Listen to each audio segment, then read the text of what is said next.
Good evening, everyone. Welcome to Telling Tales. We make atmospheric tabletop role playing live streams and pitch them out into the darkness for you to enjoy. Tonight, you've tuned in for London Ascendant, our Vampire the Masquerade 5th edition chronicle, and it's going pretty well, as I'm sure our players would agree, although their characters might not. Who knows? Blurb stuff out of the way first. We've got a load of links. Down there in the description stuff. There's social media, which is usually Telling Tales RP. There's our YouTube, where all our VODs are stored. Go over there to catch up with the stories so far. There's our Patreon, should you wish to support us. All that good stuff. We've got two ongoing weekly series at the moment. There's this one, and there's Simbroom, the dark fantasy system from Free League. That goes ahead every Wednesday, 8 o'clock GMT, the same time as now. And coming at you hard in the future, on February the 6th is the first one-off we'll be doing. That's a Saturday, and we'll be playing Alien, also from Free League. And that'll be a kind of longer one-off session. We're not exactly sure what time it's going to be yet, but join us for that. It'll be good. And without any further ado, let's start introducing people. So we have Steve with us tonight, as always, our stream manager, who sits in the background, tweaks things, moves things around, and generally makes sense out of the chaos. How are you doing tonight, Steve? I'm very well, thank you. Excellent. Steve will now retreat to the shadows and do his thing and generally make the stream much more palatable for everyone, ourselves and yourselves. Let's bring on the players one by one. And we've got a bit of a treat for you tonight because we've got some new character art for some of the characters, done by Pierre, who plays Oscar Kane on this very stream. But we won't start with Pierre. Let's start with Justin. Justin plays Mandrel, our resident Nosferatu architect, crafts lady, and borderline Camarilla rebel. And yeah, look at that. Line. Looks great, doesn't it? I'm loving the new art. Thank you very much, Pierre, for this. This great. Good. Really captured the flaking, cankerous, a dome of Mandrel's head. Absolutely, great stuff. So last week, it definitely ended on a bit of a cliffhanger. The week prior to that, with Oscar Kane having being riddled with bullets, as he seems to be building a habit of. Mandrel, what happened as you made the decision to rescue Oscar from the house of the mysterious Vasilis? So he picked up, Mandrel was just snapping out of some strange mind bending that Vasilis had done to them. And Arthur and Mandrel decided to go back for Oscar. Unfortunately, Alex had scarpered a little bit, or was in the process of scarpering. They pushed their way back into the building. They engaged desiccated corpses, and although Mandrel couldn't get a hit in, the fencing master Arthur managed to just completely destroy these corpses that were over the body of Oscar. Mandrel picked Oscar up, carried Arthur out of the building, and let Oscar feast on the corpse of the human that Mandrel had killed two sessions previously, while Arthur set the house to flames. So after that, we all decided to go our separate ways. That pretty much covers it. Yeah, exciting stuff. And to find out one of the places that someone went, let's bring on John, who plays Arthur Norris, our Ventru pharmacological tradesperson, sort of. Look, there's only so many ways I can say upper class drug dealer. Sure, yeah. So Arthur went on a very specific little mission following Oscar's rescue. I went, in fact, to do the mission while everyone else just sort of ran away. I went to meet with Jack in his domain in Lambeth and hand over, as he'd asked, any evidence that we had that Vasilis was, in fact, Vasilis. So we'd managed to secure a number of things. I think the only thing Arthur actually knew about were the passports, which luckily were enough for Jack, as he managed to confirm his target's identity, which he was happy about until Arthur let him know that Vasilis was possibly aware that Jack was after him due to a conversation that could have potentially happened between Vasilis and Oscar. And Jack was less than happy at that, but he still handed over a thumb drive, which was presumably what we had been looking for, and disappeared off into the night, as he is likely to do. Mm-hmm. Absolutely. And then we had another little strand of the story was happening after Alex had fled the house of Vasilis. Alex had some happenings going on. So let's bring on Neill, who plays Alex Taylor Brown, our Malkavian prophet of doom. And we'll also get some new Pierre art for Alex as well, which is lovely. There we go. Well, Alex did not need to look so vicious that evening. Alex simply had strong signals from the beast, from the cobweb of other Malkavians, from the god of the sun, all signals that led Alex strongly and firmly in belief that they should be away rapidly from the unfortunate events of Vasilis's house. Alex took shelter in the Tate Britain, an art gallery nearby, and by chance, whilst looking around, happened to find a most portentous sculpture, a crude bronze-like sculpture of a bull made by an R. And as this is quite a significant symbol to Alex and to Alex's faith, Alex decided to engage a premonition upon this bull, whereupon it looked round at Alex and told him that everything would be fine as long as Alex held the line, held the faith. He would be returning and everything would be fine. Sometime later, Alex found themselves on the floor with their nose bleeding and someone asking them to leave the gallery, please, as it had now been closed. At which point Alex, of course, did so, ever polite as Alex is. Although Alex did notice someone observing, some sneaky-looking man observing their presence, who was also observed later whilst Alex was feeding at the end of the night. So something untoward might be happening. Maybe, but I wouldn't imagine it's anything to be concerned about. No more than normal. No, you are, after all, protected from on high. Exactly. So, in time, everyone made their way back to Down Street, and let's bring on our final player, Pierre, who plays Oscar Kane, our Tremere antiquarian, who's going to talk to us just a little bit about a conversation that happened back at Down Street, primarily between Oscar and Alex. Yes, well, I mean, we all returned back to the Haven one by one. I initially had a perfectly pleasant conversation with Arthur in which, I suggested that he should stay quiet about this Jack business because otherwise I'd be in terrible trouble. And then I asked Alex what they were doing while I was dying, and in fact, dead. To which Alex said they were doing something much more important, which ticked me off a little bit. So I mean, it would, wouldn't it? Yeah, a little bit, just a tiny little bit. So I stormed off, effectively, leaving Alex talking about something or other. Doesn't really matter. I feel most significant of all. I was frustrated, and then I went back to my bunk, I guess, my bed, and of greater significance, I think, in the whole session was that I dug myself into a good book and started reading On the Dead and Their Ways. Oh man, guys, it's such a good book, and it's distracted me from my aggravation. Bullet holes. A necromantic page turner. Oh, absolutely. It's fantastic. Yeah. So, okay. Well, that seems a good point for us to pick up then. But before we begin, something that's a bit of a smaller big deal in the Vampire 5th edition rule set is the notion of a relationship map.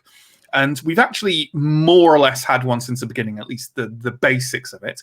People who are signed onto our Patreon and saw the character creation sessions will have seen it before, but we've made a fancy version, a proper living fancy version that you guys can now take a look at. So without any further ado, Steve, do you want to bash it up on screen? And we can take a look at it. I don't know how legible it is. Hopefully, on a larger screen, you can definitely see it. But there we have our coterie, the 4 members of our coterie with John's excellent art. Their sires are on there. Their clanmates are on there. The clanmates who are on the mission, and we put Win on there since as the kind of nominal leader of the mission, it's pretty important to note him down. We have some descriptions of the perceptions of between the different kindred, and we'll be adding to it as time goes by and adjusting it, and probably posting it here and there. We'll post it in the Patreon first, and then we'll later on we'll pop it on our Twitter and various things like that. So there we go. Just wanted to show you that exciting stuff. So we will pick up the next night in Down Street, which for new viewers is an abandoned tube station in London / World War II bunker, where all the coterie are currently dwelling under friendly-ish armed guard by the elders ghouls. And there's a couple of rolls and things to be made waking up this evening. First off, I believe it's time for everyone to take their willpower recovery rolls. So that is the highest of composure or resolve. And give that a roll, and any successes you get equal numbers of superficial willpower you can recover based off that. I rolled 3 dice and I got 2 successes, so I'm pretty happy. And on top of that, you know what? It's the next night, Pierre, and I'm not sure with the aggravated damage recovery whether you're meant to roll at the beginning of the night or the end of the night. I'm happy for you to do it at the beginning of this night, honestly. Just 1 per night is the limit, right? So you can rouse your blood and you will recover 1 level of aggravated health damage. Okay, so I'm rolling 1 dice. I got a success, so I don't get any hungrier. Correct. Although now everyone has to roll to rouse the blood, as you do when you return to the land of unlife every because I'm hungry. Okay, and that was a failure, so I get more hungry. I have also failed. Yep. So just so we're aware, what's everyone's hunger on now? Let's go round. John, Justin, Pierre, Neill. Currently 3. 4. I am Also on 3. And I'm on 2 because I had a nourishing meal on that guy that Mandrel so kindly fed me. You did.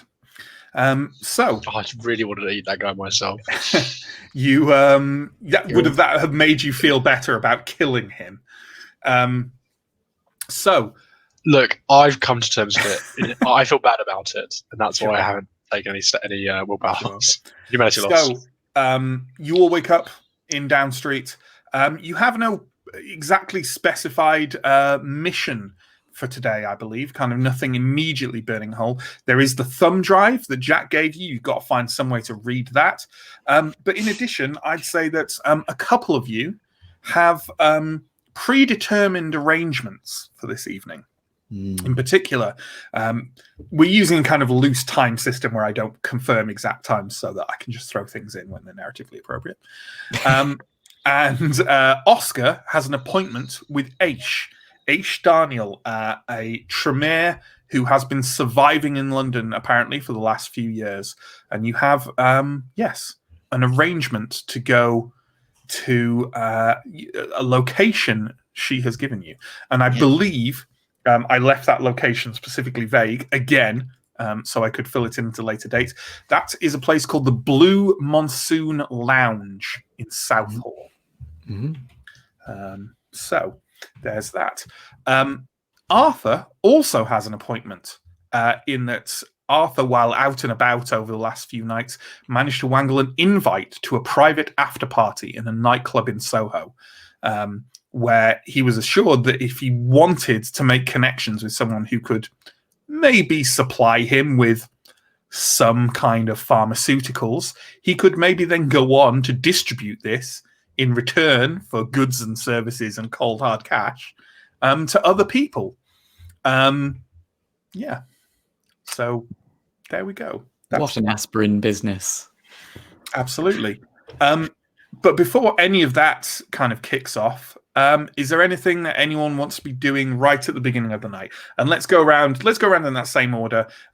Let's go clockwise, and then there's no confusion with it. So, Arthur, is there anything you want to do in Down Street before the time comes to leave for this after party in Soho? We had vague plans of going, or I had vague plans of going to Oscar's shop and stealing the use of his computer. I'm guessing there isn't enough time to do that before the after party.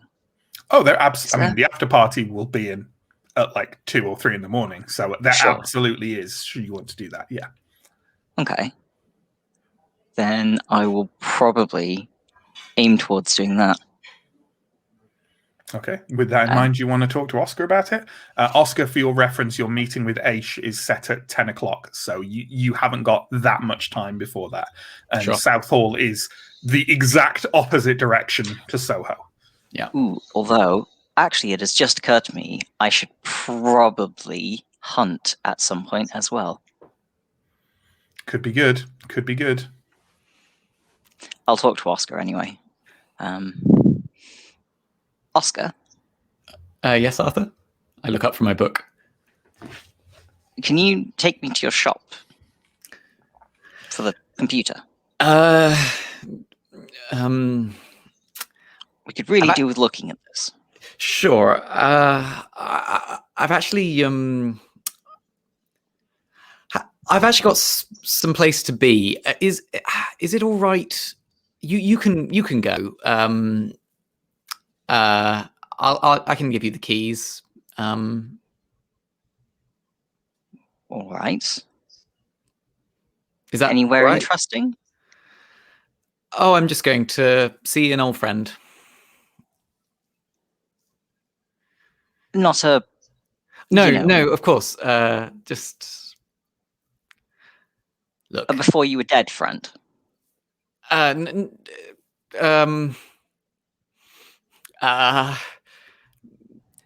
Because that's... No. Don't. Okay, it's not. It's look. You've outfoxed me, young Arthur.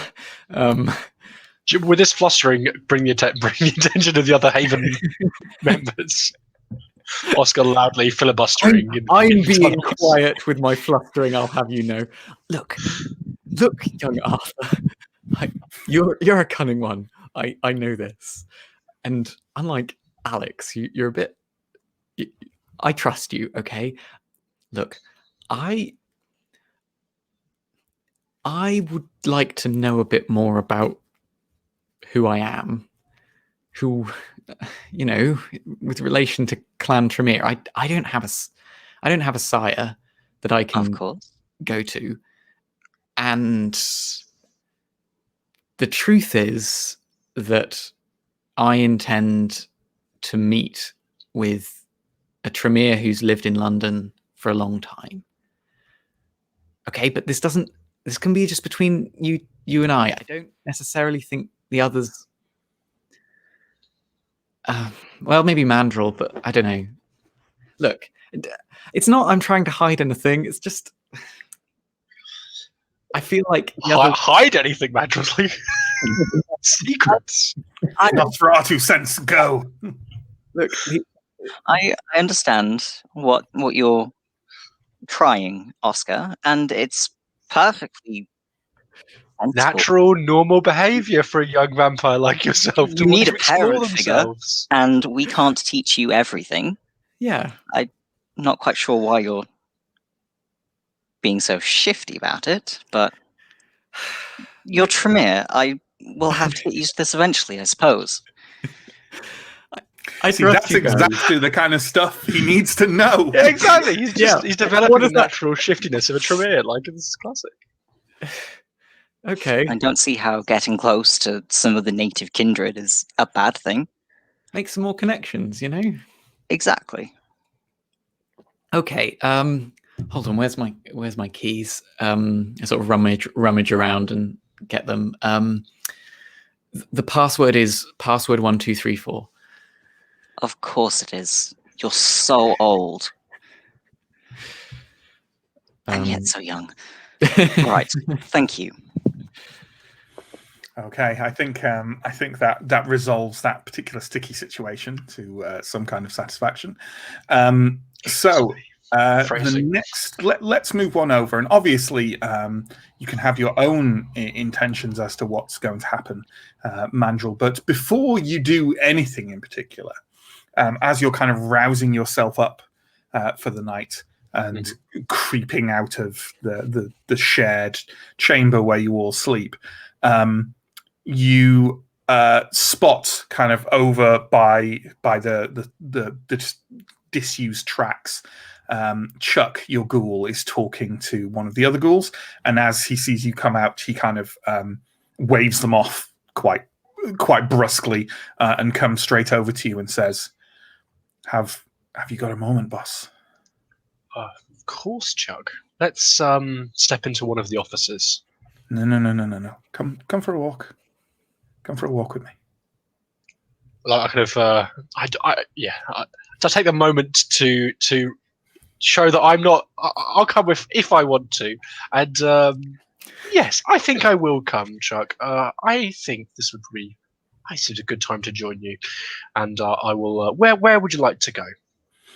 He kind of indicates, and kind of he's starting to walk towards the postern entrance, towards the back entrance.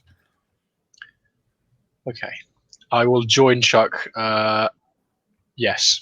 Although I'm not liking this new walking off without being told that they're dismissed. You know, this is Chuck is being very obviously. I haven't fed Chuck recently enough, or have fed him too recently. One of the two, because this is completely unacceptable behaviour. Completely unacceptable behaviour. So yeah, you go walking off towards the postern entrance and out and away into Mayfair with Chuck, and we'll come back to you when we go to the other people coming around. So, Alex. Alex has no specific plans this evening, but before getting onto anything that they wish to investigate, hunting has to be the prime priority, given that things seem to be going wrong on that front recently. Sure. So what is Alex's plan for hunting?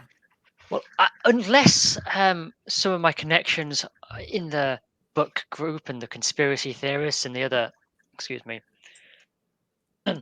and the other enlightened people of London that Alex has had the fortune to meet, Alex will have to do just like the previous night and act in a more siren-like capacity.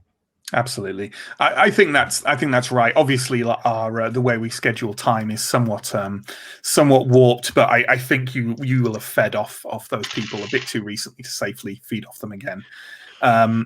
So let's go. Yeah, let's go with the hunting. And are you doing this in Mayfair? Or are you going back towards your the successful time you had in Soho? I think Alex will definitely head towards Soho. It seems like a better audience for that kind of thing. Well, in that case, if you are heading out to go to Soho, it seems to me like you might notice that one of your coterie mates is more or less immediately leaving and going in the same direction. That seems quite sensible, especially as someone in Twitch may have commented, Alex is likely to have heightened senses on quite a bit whilst in the Haven. So Alex can time things beautifully as coincidence. Absolutely. So in that case, we know that that's going on. Arthur is going to head out, I'm assuming, first towards Oscar's shop and then onto the after party. And Alex can accompany and then do whatever once in Soho. So we move on to Oscar, but I think we've more or less sorted Oscar's plans for the evening, and Oscar is heading out towards South Hall, towards the Blue Monsoon Lounge and his meeting with Aish. Is this correct? I think I'll briefly, is Arshad around anywhere? Of course. Arshad is at most of the time at the moment sat in the same room as you, smiling faintly at you with a somewhat vacant expression on his face. I think after chatting to Arthur, I will sort of look up and sort of think I'm about to start talking to Arshad, and then like lose my bottle and leave, and not actually. Yeah, I should have this conversation, but I'm not in the position to do so at the moment. Sure. As you kind of get up and walk out to leave and kind of get your coat on and things like that, Arshad says, "Oh, Oscar, would you like me to do anything?" No, Arshad, it's quite fine. You're doing a great job. Just enjoy yourself. He kind of nods happily and opens his bag and gets a book out and starts reading. Okay, good. I leave. Okay. So in that case, let's pick up one of these strands of the various ways the coterie are going out into the night, and let's start with Arthur and Alex. That seems appropriate. So if we can strip Mandrill and Oscar off the screen and discard them like the undead trash they are, and yeah, let's pick it with you guys. So you're heading out of Down Street and straight over to Soho. And I'm assuming you're just walking since Mayfair is right next to Soho. Yep. Indeed. Along the way, are you just sharing pleasantries? Are you discussing your activities this evening? I think Alex will certainly ask. So, where is it that the night takes us, Dr. Norris? Well, I'm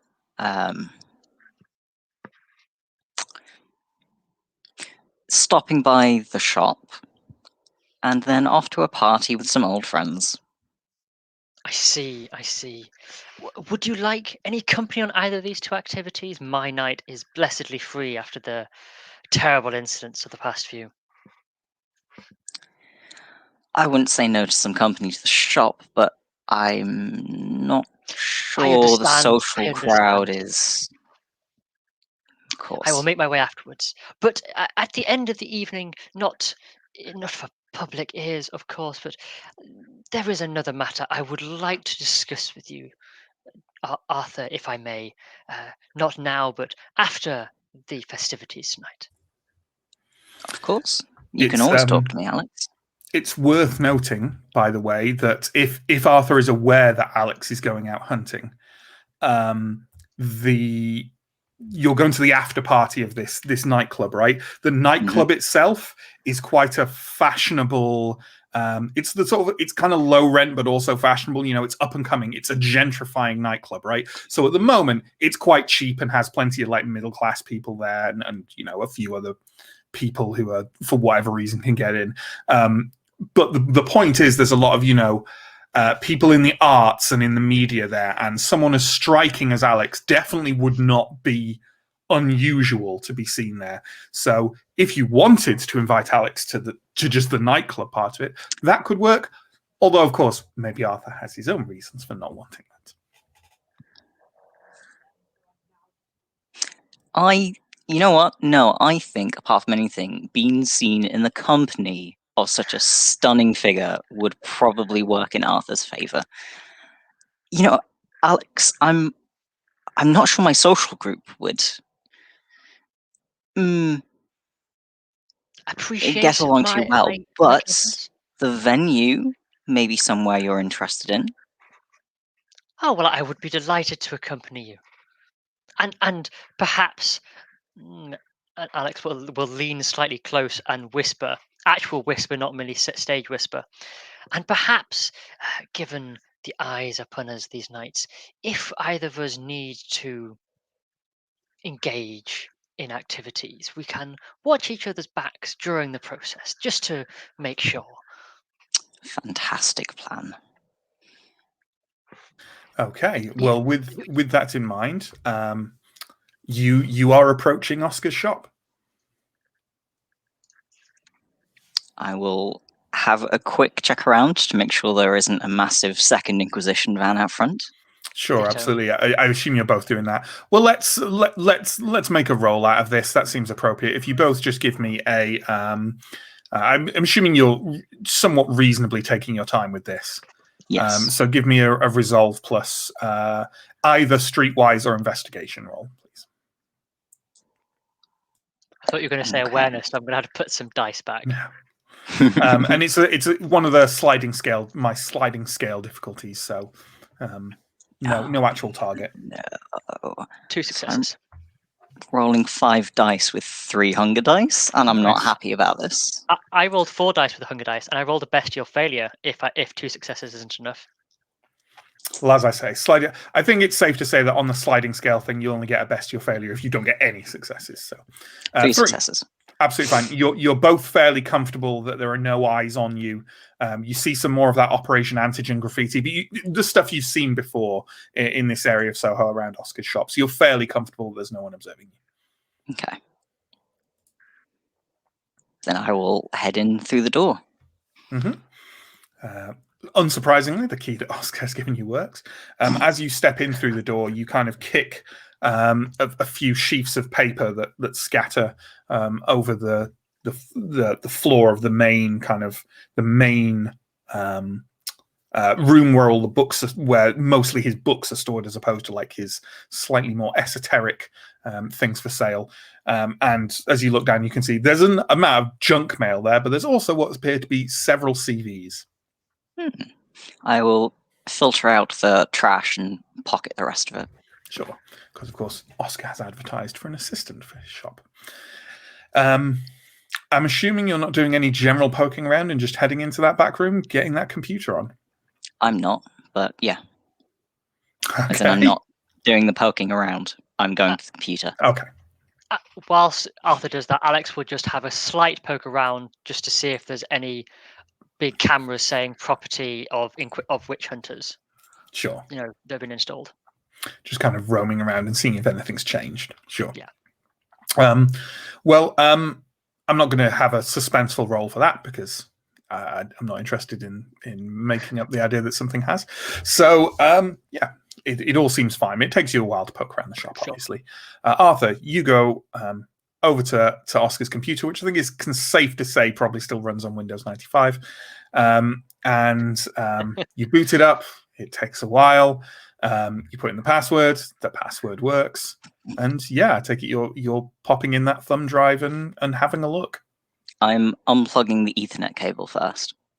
Very or good. Turning the Wi-Fi off or whatever it is. Very good.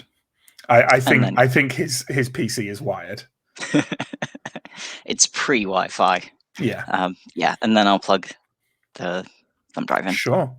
The thumb drive is it's a relatively large capacity one, 20 gig or so. A lot of it is empty, but there is, basically there's 2 things on it. There's a folder which appears to contain a lot of documents, and there's a video file. I will check out the video file first of all, I think. I'm going to ask you to make this roll, but it's partly just to do with the uselessness of Oscar's computer. Can you make me an intelligence plus technology roll, please? Difficulty, let's say difficulty 2. Okay, so I rolled 2 hunger dice, and that's it. Bestial failure. Blood surge. 1 success. 1 success. Okay. And you didn't get a 1 on any of the other hunger die or anything? Nope. Yeah. Okay. Yeah. You don't think this computer can play this video file? Great. All right, I'll go to the text, the documents. Okay. Save the video for a different computer. The text documents are all labeled with people's names, and you're pretty sure they're kindred names because you recognize some of them. Would you like a full list of those names? It's not massive. Sure. Okay. We have the following names, and these are in, I think, alphabetical order. So, we have a file called Adisa, another one called Aish Daniel, one for Henry Mears, which is spelled Miers, one for Johnny Gallagher, one for Najma Elmi, who you've also met, albeit briefly, one for Oscar Anasoff, one for Rowena, one for Rose Abawi, one just labeled Z, just the one letter, and another one that is labeled Sabat ?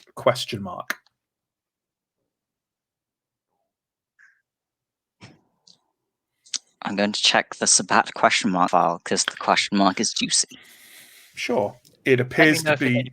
Sorry. It appears to be a series of documents of various kinds. The immediate thing that occurs to you when you open it is it's not in code, but it is in a shorthand and an idiosyncratic one at that. And it's probably going to take time not to pick up like big headline details, but to get the full range out of it. You're probably going to have to sit down and essentially translate it and try and make it make sense. These are definitely Jack's personal notes. Are all the documents in that? Yes, they seem to be. If you click around, what you can immediately tell from that one is it seems to be details about the Sabat pack.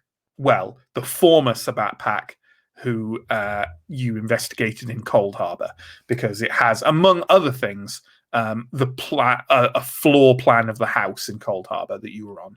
It has some descriptions of the members of the pack. Obviously, the only one you recognize is Olive, because she was the only one who survived and who you encountered. And it has like kind of speculative things about their clans, kind of their potency, not in terms of the discipline or the concept in V5, but Jack's evaluation of them, essentially. And also seemingly some ponderings on why they're there. Yeah, but more kind of intimate, nitty-gritty detail than that. You're going to have to spend some time studying this. Okay. Did we know that Jack knew or thought they were a Sabat pack? He didn't give that information to you, but neither did he seem particularly surprised when he talked to you about it afterwards. Got it. Okay. Are you alerting Alex to any of this while they're kind of poking around the shop in the background? Yes. Yeah. Okay. Alex? Yes, Dr. Norris. How are you with puzzles? Well, with some puzzles I am excellent. With others, like I fear this technological puzzle, I may not be of greatest help to you, I'm afraid, Dr. Norris. Any good at deciphering codes? Just Go for on, the just have a purposes, look. so people know it, like these roles when they're eventually made are going to be an investigation role. I could guess, but I fear I am no expert in this. If it was a treatise about other cultures or about the nature of the bull, I could be of great help. But this just seems to be mindless scrawl with odd notations. I suppose that these are Jack's notes. Correct. You don't I'm have any afraid that odd gut feelings about them? maybe after I am better sated, I could give that a better go. Of course. Or perhaps Mandrill speaks Jack. It is unlikely, perhaps, but she may be more likely to speak Jack than I fear we would be able to. But yes, I can try the powers of the mind after I've eaten. All right then. Incidentally, I had a look around. Nothing seems to be amiss about this shop, although one can never be too careful. Well, thank you for keeping an eye out. Alex beams at this, thanks. Very well. Is there anything else you want to do with this? With the thumb drive, any other kind of things you want to take a look at before? Like I say, if you want to go to, if you want to properly look through these, for a start, if you do it on this computer, you're going to take some penalties because it's very slow. Like just opening the PDF files is, takes a minute or so. I'm taking it you're not doing this investigation here. No. Okay. But is there anything else? Any kind of headline details you want from any of the other folders? If I'm Sorry, go on. Well, I was going to say, if I'm looking at the screen, I would be most interested in the Z out of pure idiosyncratic curiosity. And Alex will gesture vaguely at the Z. Well, if you want to open it up and have a look, the kind of headlines from that is there is a kindred known as Zed, and Jack is. Some of the other folders are a bit more kind of like, I suspect they're this clan or whatever. He's pretty sure that Zed is a Nosferatu, as you would be, and he has postulated that he is a very important assistant to Oscar Anosov, and notes that he is unsure but believes he may make his home in the London area of Sydenham, which is like south, a fair bit south of the city centre.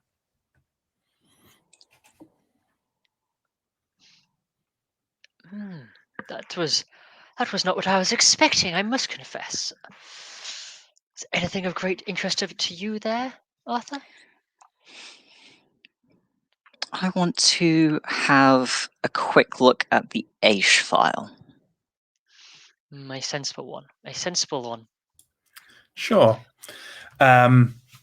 He has a fair amount of detail on Aish, but as otherwise, it's only the big salient points you can pick up. Unsurprisingly, Aish, he confirms, is Clan Tremere, and says that she seems to be highly active in Southall, but that he suspects she makes her home in Hillingdon, which is right next to Southall, kind of 1 degree further out from the city centre. There is also some headline, like there's also, he seems to dwell quite a lot on something called House Karna. I'm fairly happy with neither of you knowing what House Karna is, although I suppose if Alex wants to make a really high difficulty occult roll, I might drop some detail there. Not at this level of hunger. Alex, after we look at that though, will idly and innocently scan briefly Rowena and Rosa Bowie, but idly and innocently, you understand? Sure. Not in huge detail. Are you doing it in a kind of way where you're just let's casually open these specific 2 folders sort of thing? Or, yes. Yeah. Do we think it's worth having a bit of an opposed roll for Arthur to detect if you have some kind of ulterior motive here? Okay. Well, let's ask Alex to roll composure plus subterfuge. Does that seem about right? Sure. And for Arthur to roll resolve and insight, and just opposed. So okay, 3 hunger dice. Ditto. I know what I've rolled already. 5 successes, or very nearly a messy critical, but thankfully not. Smashing up the mouse time, that would have been, I think. Yeah, Alex just idly browses those after looking at Zed, just kind of idly. Yeah, it looks like there's just all this detail in here. Arthur, you suspect nothing of Alex's actions. Random 2 folders. Just a random 2 folders, both of which happen to begin with R. So, Rowena, Jack seemed pretty damn certain is of Clan Gangrel, and said that he'd observed her many times in Regent's Park. And as for Rosa Bowie, he was unsure on her clan suspected either Ventru or Toreador, and also noted that she seems to be. He believes she makes a home in Limehouse, and also believes she has some kind of link to a business called Ash Shipping, which is in Limehouse.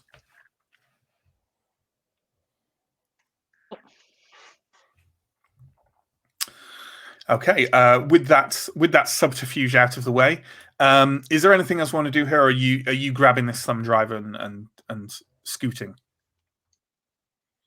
Very vampire word there. I'm done. Is there anything else you want to look at, Alex? No, I must confess, this was not as enlightening as perhaps I'd hoped at this stage, but we have time. I will continue to ponder. I feel, though, given how long this has taken, we may still wish to invest and investigate in some form of electronics for ourselves, even aside from having to come here to do it. That is a very good idea. Okay, so we'll leave these two characters there as they head out of Oscar's shop, and I'm assuming, Arthur, you are also just going to go to the nightclub since pre-aft party, like Yes. rather than go back or go anywhere else. In that case, we will leave. No, I was carry going on. to say, Sorry. before I leave the safety of the shop. Yes. No. Yes. As we're going into a nightclub, can I do my blush of life here? Well remembered. Ditto. Yeah, ditto. Yeah, sure. Give me your rouse rolls for Blush of Life. This is not going to go well. It might not go well for Arthur, and I know why. Succeeded. Oh no. Okay. I should have done it before I left Down Street. Yeah, you probably should have. So, are you going to try and conceal what's happening from Alex? Do we need to make the reverse roll?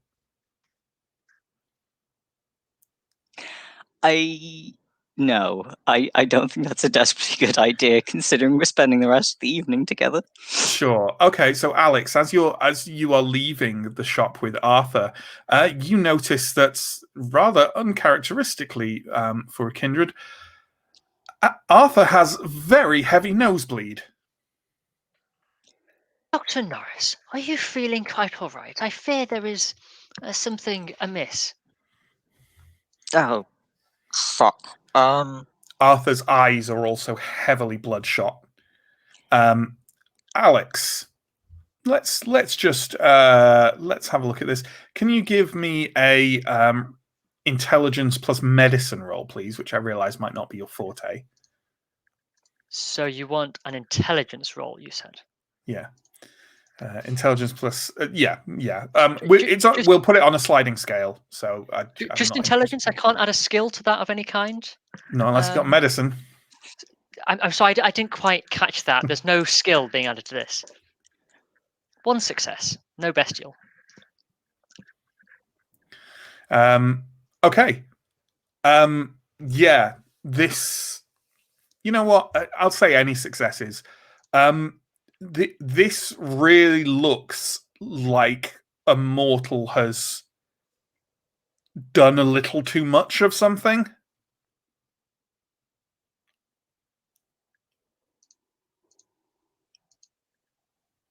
I'd say you can make that leap, given that you know what Arthur does. Arthur, are you would it be wise to continue our outings this evening? I might need to go home and change. And get something to eat. I see. I do apologize, Arthur, if I am being at all too forward, but this seems the time that one must be forward. Make it quick, please, Alex. Cannot feed on anything in the Haven. Am I correct in that? I can. I don't want to, but I can. If it's between that and this, if you have a better idea, I'd love to hear it. Alex starts unbuttoning their shirt collar. I say his because I'm looking at my own in the process. Arthur, can you give me I'm assuming it's willpower, right? With the humanity added to it. I'm not necessarily rolling for frenzy, but resistance to this notion in any sense.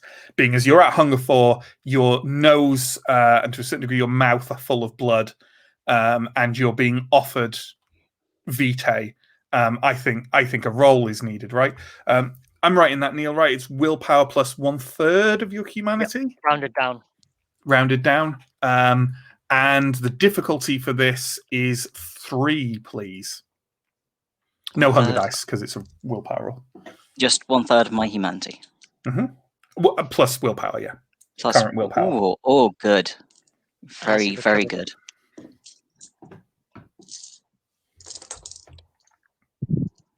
That is, I rolled a total of 8 dice because my willpower is at full, and rolled 1, 2, 3, 4, 5, 6 successes. Okay, I mean 1 will do. Any number of successes is fine.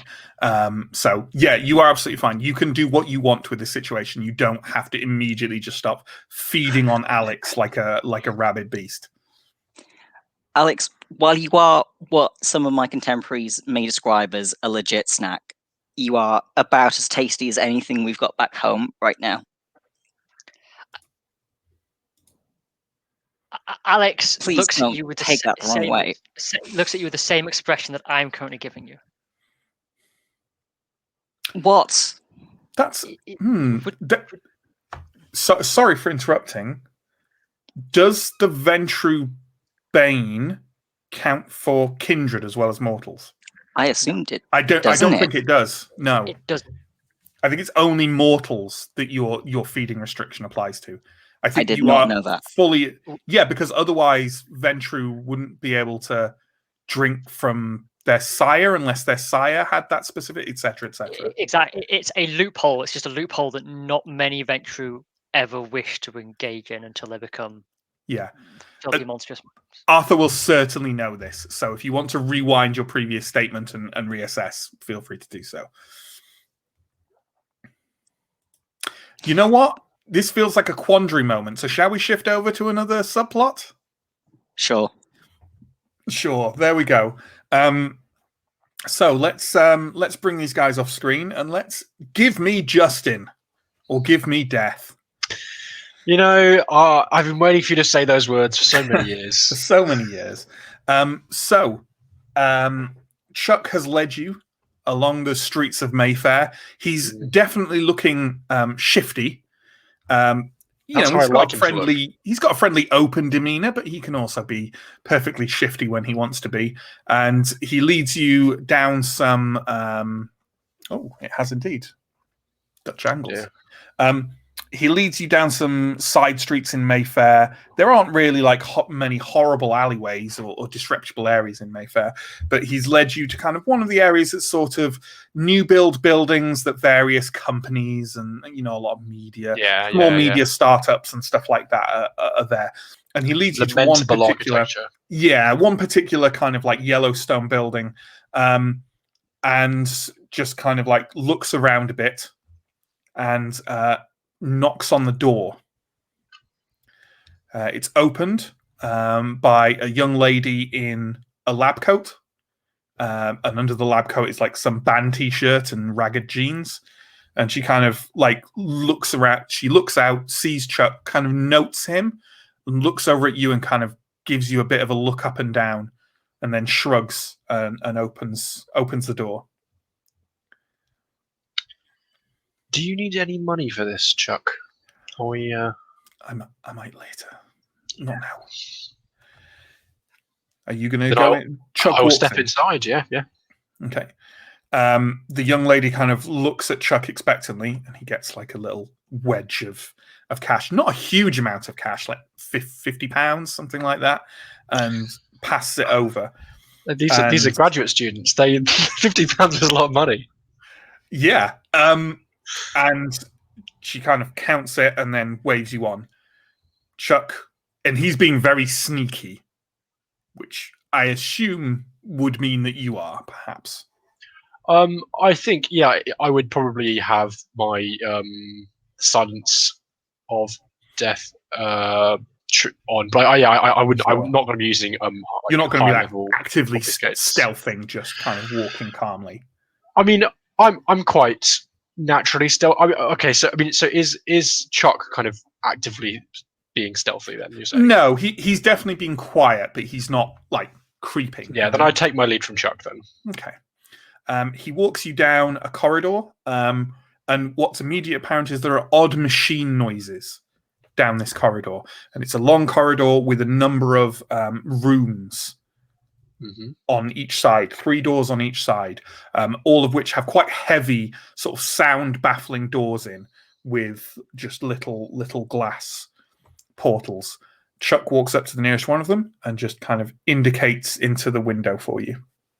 Chuck, if you are taking me to some kind of Inquisition testing lab, this is not going to reflect well on you. Just look, boss. Look. I look through the window. In the window is someone in... There's the main thing in the room is just a big, comfortable-looking bed. There is someone lying in it. They are wired up to several machines on either side of the bed. Things like you can see a heart rate monitor and like an EKG? ECG? EKG? I don't know. Yeah. Medical stuff, right? And they see, but it's like more... It's both more stuff than you find in a typical hospital bed and quite different looking stuff. They don't look ill. And Chuck leans into you and says, sleep deprivation therapy. Well, this one doesn't look very deprived of sleep. They appear to be asleep. Aye. The girl on the door. She's a PhD student. No money. The guy running this place cheaped out. No security. We keep paying her, and maybe we can get more leverage later. You can keep coming here. You've done very well, Chuck. I'll have to find some way of thanking you for this.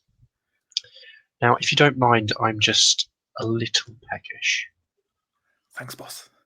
He kind of looks very pleased with himself and wanders off. Yeah. So as regular viewers might know, some of the characters' backgrounds they bought on creation haven't kind of ticked into place yet because of the situation of the Chronicle and how they're coming to London without all their like the things that make vampiric life easier. And what we just saw was Mandrill gaining her point of herd. So the sleep deprivation therapy clinic will allow Mandrill currently to regain, I think, you got 1 in herd, right? I have 1 in herd, yeah. So basically you can sate 1 hunger without having to roll every week. That's pretty good. It's pretty good. Well, in that case, I'll get to that. Absolutely, so, yeah. I'm also on 4 hunger, and as pointed out, this will mean that the rules around drinking while on 4 hunger mean I need to make it a frenzy test, as I understand it, against difficulty 2. I don't think so, because it cites right? taste of blood when at hunger 4 or higher. Yeah, but if you're already drinking it, if you see what I mean, rather than I don't know, is that right? Neill will know. Like, Neill seems to think it is drinking it, and it's your herd. I don't know. I don't know either. I'm just putting it out there. I mean, I'm more than happy if you don't want me to do that. Yeah, Neill reckons that herd ignores it as well. I think it does. That makes sense. Otherwise you're just making it all the time, every time. That's true. I don't like making rolls anyway. No. That would take me down to hunger 3. Great. So there we go. So obviously you might need to do a bit of work on this place to make it reliable and stuff. And maybe, and you've only got resources 1, right? So unless you want it to be a cash drain, something's going to happen about your access to the place. Maybe you can find a way in that doesn't include the front door. I mean, my Sandman hunting trait is more, focused around breaking and entering to feast on the sleeping kine. But for now, this will have to do. I've been eating rats for so long. It doesn't sleep. Or not eating rats on many occasions. Hey. But, yeah, absolutely. But for a bit of a weekly top up, this will do just fine. Mm-hmm. So there we go. What is Mandrill going to do next with her evening after satisfying her hunger a bit? And not only her hunger, but also her current desire, which is establish herd. Fantastic. So, there we go. Well, in that case, you can recover another point of superficial willpower if you have any left over. No, I'm afraid not. But either way, that's totally fine. I think that I probably would still be interested in trying to hunt because I've been so hungry. I would like to see if I can do anything else about that. So if I have more time to do that, then that's great. Yeah, I mean, you absolutely do. Your evening has only just really begun. So in terms of that, are you going to do that in Mayfair with the awareness that we have tried hunting in Mayfair before, and until you've gained some proper control over the area, it's not great. Soho is where other people have been going. Do you think maybe you might head there? I mean, I'm looking for somewhere with sleeping victims. That's really what I'm hoping for. So I would see if there anywhere that's. I mean, hotels would probably. I think hotel probably my best bet. But there are those more or less everywhere. So, but it's specifically the area I need to know how difficult it is for you. Yeah, not a more easy area to hunt. So probably like a less. If we can go somewhere less affluent, if we can go somewhere. So Soho, perhaps. Soho is good then. Yeah, if I can get a travel lodge or an Airbnb in Soho, that's absolutely. So, can someone in our private chat please give me the page reference for those? Because I was trying to find them while storytelling, and it is a pain in the arse to do so. 309. Thank you ever so much, Neill. As I frequently refer to him, he is Mr. Vampire V5. So it's all true. So, 309. Yeah, there we go. So, I believe we gave Soho a difficulty of 3. Bohemian or hipster neighborhood, gentrifying or blighted working class neighborhood. So the difficulty is 3. So make your regular Sandman roll on that, which is something. Oh, yeah, I just can double check what that is. I might definitely have it. It might be on your character sheet. There is definitely a place for it on character sheets. I'm exploring the large character sheet that I have. Also, page 308. Yeah, dexterity plus stealth. I know what I knew that. Right. Well, I've only got 4 of the points in that. Once my app starts responding properly, and I'll just roll it. 3 of them are hunger die. So let's see. So I rolled 3 successes. Fantastic. You make your way to Soho and you kind of creep through the streets. You haven't used Blush of Life, but you're not interacting directly with people, and you have your kind of head scut around you, I'd assume, anyway. You find yourself, indeed, a small kind of like, I mean, it's a scuzzy little hotel that people don't pay very much money for. You sneak in through the front door. The guy on the desk is kind of leaning back, snoring with a newspaper on him. You make your way to the rooms. Their security is very poor. And you manage to find yourself a what appears to be a slumbering businessman of little means. How much are you drinking from them? I would like to slake 2 points of hunger. Absolutely. You drink from them and leave with them none the wiser, apart from waking up in the morning with odd dreams and a hell of a lot of exhaustion. Well, I kind of feel like I finally arrived in London after pretty much my first successful hunt. There we go. What's Mandrill intending to do the rest of the evening? I'm going to cut away after this bit, but where is Mandrill going? What's Mandrill doing? There are other things to do with setting up the haven, to do with security and things like that. So, I might head back to the haven actually, because at first, and then who knows who I might run into to get ideas about what to do next. Sure. Okay, let's shuffle Justin aside then and bring on our final subplot of the evening. Let's bring on Pierre playing Oscar. Hi there. Hello. Thank you for waiting, Pierre. So you have headed out from Down Street and off towards Southall. I'm not particularly worried about thinking about how long it takes to get there, but and how do you get there? Out of interest, do you use the kind of kindred-friendly taxi company you've been using so far? Yeah. Do you walk? Actually, how Take a far? while to walk, I think. Justin is our resident calculator of I distances. think. Can you calculate as a walking distance from Mayfair to Southall, please? Actually, I think I'm okay. I think I will take the taxi, but not to the exact location that I am ending up. Sure. Yeah, and then you can walk a little bit. A little distance. Sure. Absolutely. It's 34 minutes in the taxi, so walking is going to take you some 3.5 hours walking. So yeah, let's not do that. Let's get the taxi in. So you arrive in Southall, get out immediately. What strikes you? I mean, you know this. You've lived in London almost probably your entire life. Southall is kind of full of sort of. There's a lot of restaurants and curry houses. A lot of the kind of like British Asian population kind of lives there, and it has that real vibe to it. And as soon as you step out of the car, like the feeling is different. You know, lots of different colors in the designs of the front boards along the street, and kind of the smells of the rich smells of kind of British Asian food waft over you. It's a really kind of lively area as you're walking through, and as you go around a couple of corners, you come to the Blue Monsoon Lounge, which looks, in all honesty, like a slightly battered but fairly average British pub. Okay. I think I'll just sort of look around to see if there are any other entrances other than the obvious one.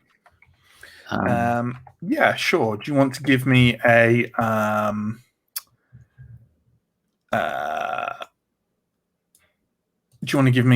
streetwise plus resolve roll, please?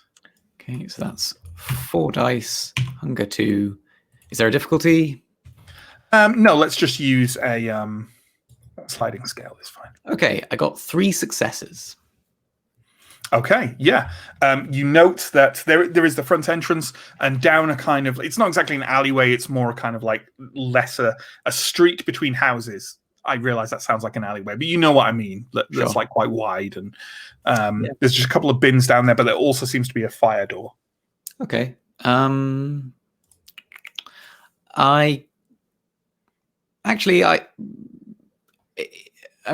go to the fire door initially. I'll see if I can knock on it and see if anyone responds. You knock on the door. No one seems to respond. On the other side, you can hear the sound of a quite loudly blaring television. Slightly embarrassed, I walk back round to the front.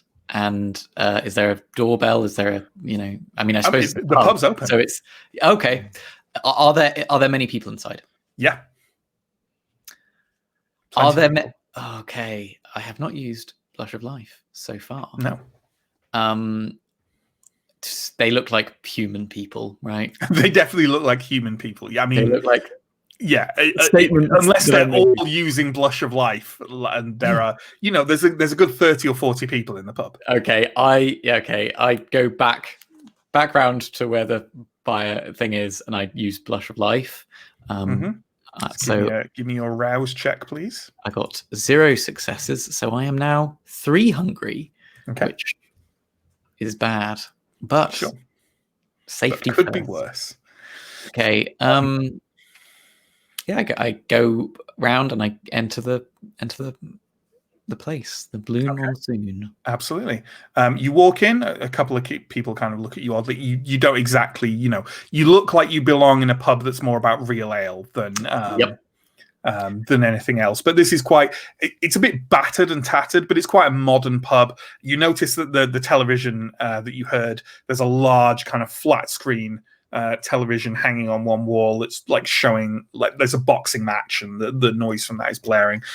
Several people are kind of watching that and shouting along at various points.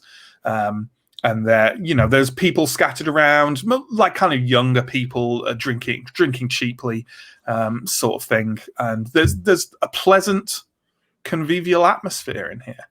Mhm. Can you give me a wits plus awareness roll, please? Difficulty 2.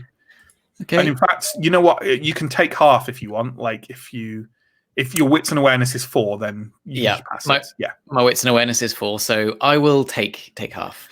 Absolutely. You kind of walk in and look around a bit, and then you see Aish sat over on a table on her own, like a small round table. She looks much as she did before. She's dressed in kind of like just a black shirt, jeans, and a hijab, and has all the appearance of being a fully alive young British Asian woman. Okay. But she's not one of the human people. Okay, I'll She kind of raises a hand and like smiles slightly and waves at you. I acknowledge her and walk over. As you come over, you see that she has a glass of white wine in front of her, and as you walk over, actually no, she won't have a glass of white wine in front of her. She has like an orange juice in front of her, and as you walk over to her, she says, Oscar, and just puts her hand over her glass and says, "Oh, I'm good, thanks." Right. Yes, no worries. But you should get something. Oh, sure. Could I have a menu? Just go to the bar and order a drink, Oscar. Okay. I go to the bar and I order a beer. A beer. One of your best beers, please. I've been told that this place, like, I say that incredibly derisively. I am into my real ales, and the fact that, this is not whatever counts for a beer around places like this. Yeah, sure. You look at thing and you just wave at a Foster's or whatever and something. Have a lager past you and kind of. It doesn't smell good to you these days anyway. Yeah. But you are served. Brilliant. I take it back over to Aish. Okay. As you come over and you kind of sit down, Aish, as you get ready to sit down, Aish kind of stands up and puts one arm slightly around you, not in a kind of like we are familiar with each other way, and says, "Oh, it's good to see you," and just kind of taps you on the shoulder and then sits down with you, and kind of. She kind of sits down and crosses her legs and folds her hands on the table in front of you and kind of just looks at you very calmly, very still, and is just kind of looking at you with a slight smile on her face.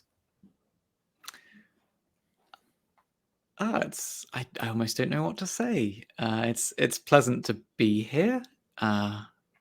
This is a remarkably popular pub. Was there something? I mean, obviously, it's always nice to see a friend. Was there something specific that you wanted to talk about? There are a number of things that we could converse about, Oscar. But let me ask you this first: are any of your companions here with you tonight? No, none of my companions are here. I've remained. I've kept this sort of to myself. I will admit that one of my companions does know that I am seeking advice. I couldn't conceal it in a way that wasn't obvious. Well, that may come in time. Do they know the location? Oh no, of course not. And they're all. I made sure that they're all heading to various places tonight. And are you certain you were not followed here? I cannot ever be certain of anything, but I did my best to cover my tracks. I'm sort of lowering my voice a little bit so that none of she gives a slight brief smile and then says, "All right, well that will have to do." Mm-hmm. She stands up, picks up her glass, turns to the man behind the bar, and says, "We're going in the back room." He nods. She looks at you expectantly. Sure. I get up and I head towards what I assume to be the back room. That guy that she spoke to, he seemed like not a ghoul, right? To me, there is no way for you to tell if someone is a ghoul or not. Okay. Yep. There is no visible aspect. If they've immediately fed, they might be flushed. Sure. But this guy, I don't think there's any other way. I mean, I also don't know that. I'm wrong, but I think potentially, I don't know if there's certain levels of aura specs that might allow you to when you read auras. I can't remember if you can tell if someone's a ghoul or not. I think maybe you could in second edition and can't in this or something like that. But regardless, you don't have that, so that's not happening. Sure. Aish walks through to the back room, it looks like every back room for hire in a slightly tattered pub. There's just a few tables around, things like that. And she just kind of closes the double doors behind her, walks over to kind of a bin in the corner and just pours the orange juice into it, puts the glass on the table, kind of leans back on the table with her arms folded and says, "Well, your sire seems to have more or less left you for dead. So why don't you ask questions and I will answer them where I can." That would be much appreciated. I guess generally, one thing I was wondering was, I've heard various things about. Can I speak freely? You can speak freely here. Okay. I've heard various things about Clan Tremere. It seems like we were once great. But that is always spoken about in a past tense kind of way. What happened? Was there is there a way that we can and if this is right, is there a way that we can regain some of what we once had, or is it more of a survival? I would not necessarily be so eager to reclaim a past that is spoken of with fondness by the few who have more than others. Yes, what you're saying is roughly true. You do know the basics, yes? You know what the Camarilla is? Yes. And what clans are? Yes, although I don't know what all of them are, I don't believe. That's fine. The Camarilla, for centuries, was made up of 7 clans, Oscar. Mm-hmm. Clan Tremere was one of them, and was, according to most, I'd say, one of the more powerful. Clan Tremere was organized in a very rigid hierarchical power structure, unlike the other clans. It was called the Pyramid, and you can make of that what you will.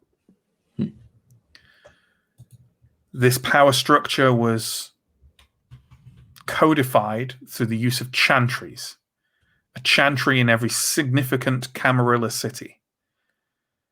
The chantries housed the Tremere, provided for them, and gave them a place of power and a place where Tremere matters could be discussed and carried out in private. There was one central chantry that governed them all, monitored by an inner council. This was in Vienna, and several years ago it was laid waste by the Second Inquisition, and most of the inner council were destroyed. Clan Tremere has not fallen, but we are certainly slipping. And no such tragedy befell any of the other clans? Not in such a specific way, no. I mean, I might be speculating here, but it sounds slightly unusual that one of the most powerful vampire clans was seemingly surgically targeted in such a way, almost like maybe they were let in the Second Inquisition. This is, of course, possible, but let us not rule out the possibility, Oscar, that with power can come a disregard for danger. Sure. I know very little of the destruction of the Viennese chantry. Honestly, I am not that interested. Yeah. Because what you have to realize, Oscar, is that power, like nature, abhors a vacuum. Okay. So there's now a vacuum. You realize, of course, by this point that your coterie mates and whatever other kindred you may have met do not trust you, yes? Yes, I think I... And presumably, since you're an intelligent man, you have figured out that this is at least partly due to your membership of our clan. Yes, they do have certain preconceived notions about us. Individuals with limited ambition often distrust those with it. I know that too well. Look, I will not lie to you. What I will tell you and the way in which I will treat you may constitute a sense of recruitment. You are here in London in a position of danger. As far as I am aware, I am the only Tremere of any real note to have survived the purge. And now there are other Tremere here with their own plans, with their own impressions of how things should proceed. You have a sire. Do you know their name? Yes, although maybe you knew them before. Her name is Sarah Cobbler. I do not know her. Okay. What other Tremere presence is there here on your little mission? I don't think that there is a particularly established Tremere presence. I can't quite remember the name. If you're searching for the name of the Tremere elder on this mission, it is Astrid Thomas. Yes, Astrid. Sorry. Yes. Yes. Have you heard of Astrid? Astrid Thomas? The name slightly rings a bell. Tell me of Astrid Thomas. I don't know very much about her. She seems to trust me. Or at least I've had a good word put in with her. Initially, she seemed hostile. I can't honestly say very much. I'm sorry. Is there something that you're looking for? I'm assuming by now you are aware that her and your fellow clanmates raided your shop. Yes. But let me ask you this, Oscar. Do you want to be part of a clan who sire you, abandon you, ransack your possessions, and then demand that you live up to their standards, of which there appear to be none? Or do you wish to be part of a clan Tremere that takes note of the mistakes of its past while retaining the ambition and drive inherent to all of us? I am, in all honesty, quite appealed. I find the latter quite appealing. Is that what you can offer me? We shall see. Hmm.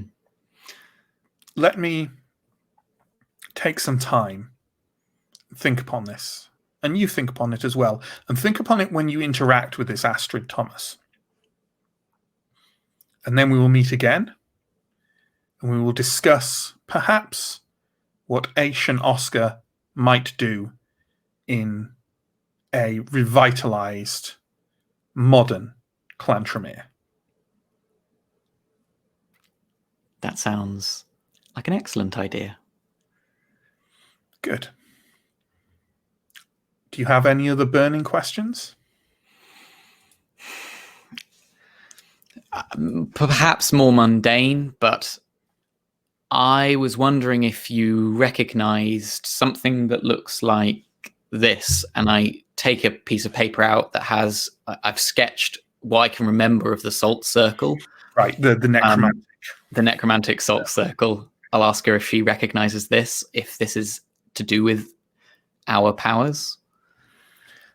She leans over and gives a kind of brief look of it and says, "It appears to be a circle of power, but not one I recognize. Where did you find this?"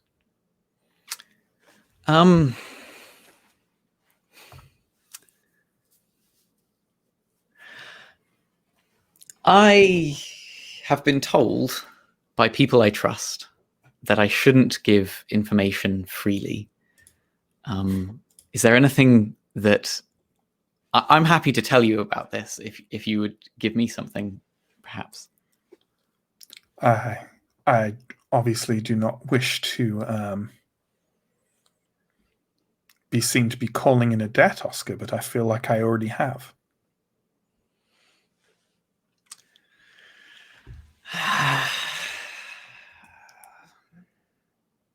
Okay, I found it at I was investigating we were, as a coterie, investigating what we thought was a vampire's haven, and this was in the basement. Any other evidence of spiritual, occult, magical matters? I also found this book. I'll show the book that I found. She raises an eyebrow slightly and says, "Interesting. Once you've finished your studies on this, I would not object to having a look at it myself.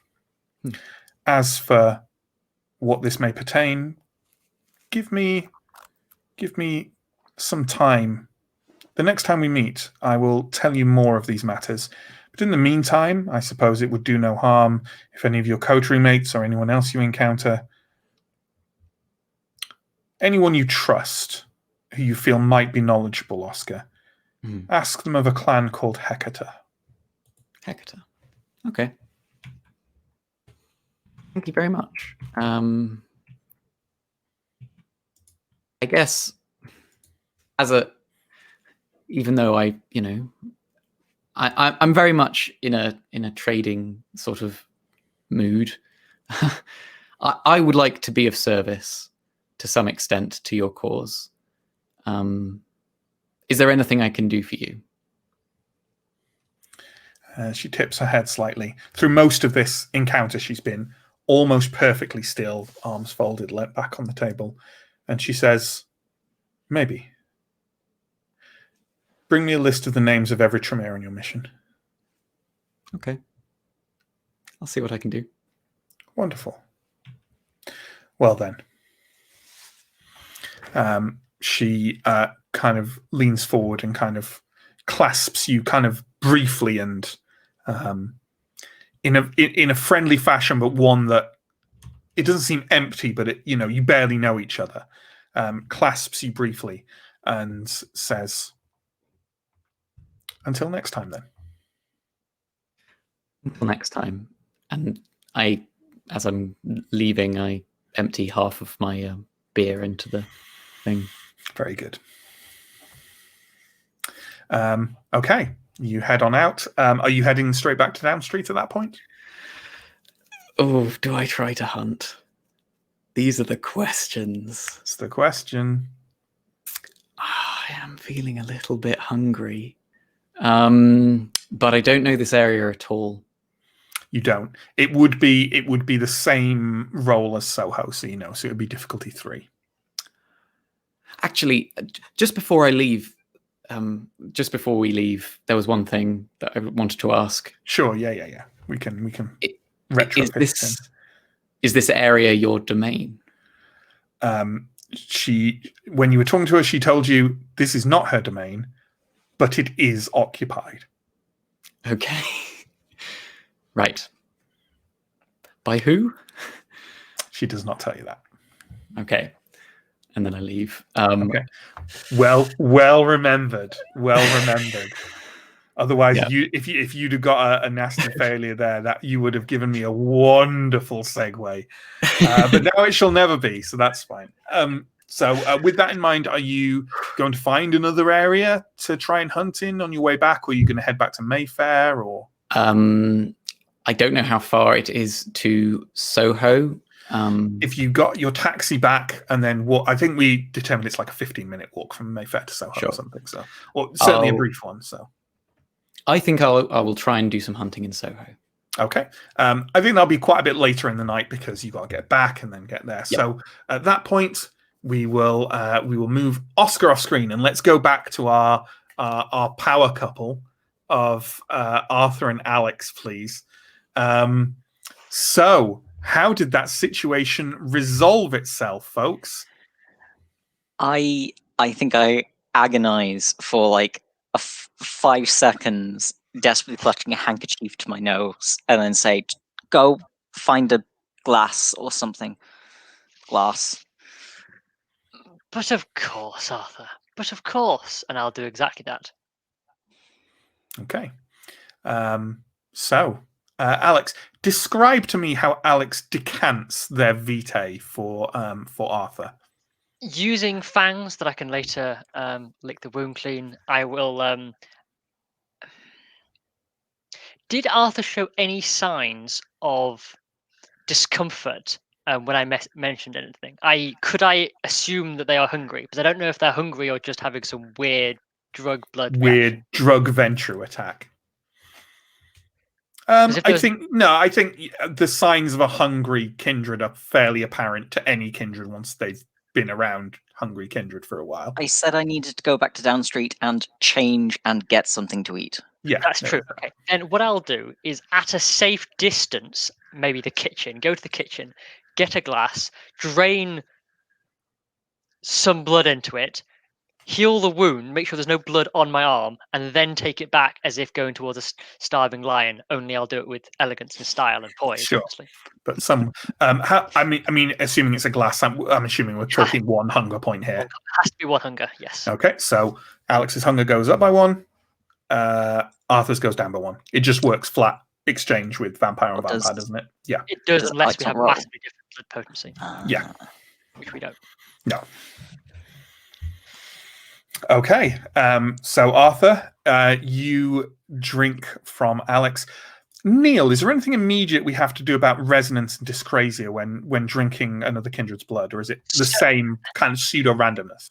No, so there's no vampire blood does not have resonance at all, which is a bit odd. But the important things are that whilst Arthur isn't bonded to me at all, they are able to now learn Auspex and obfuscate forever because they had some of my blood. Yeah. Cool. And presumably, I might throw in some narrative elements as well. Because, out of everyone in the coterie, The person you drink from, who might cause some weird things to happen, might just be the Malkavian. What? And also, I imagine that Arthur might not have tasted much kindred vitae aside from the sire. Probably true. I don't Probably think not. Arthur's a serial diablerist, so Not publicly. not publicly, certainly. That would be gauche. So yes, you drink Alex's blood. Still, obviously not. Oh no, it will be warm because you roused your blood.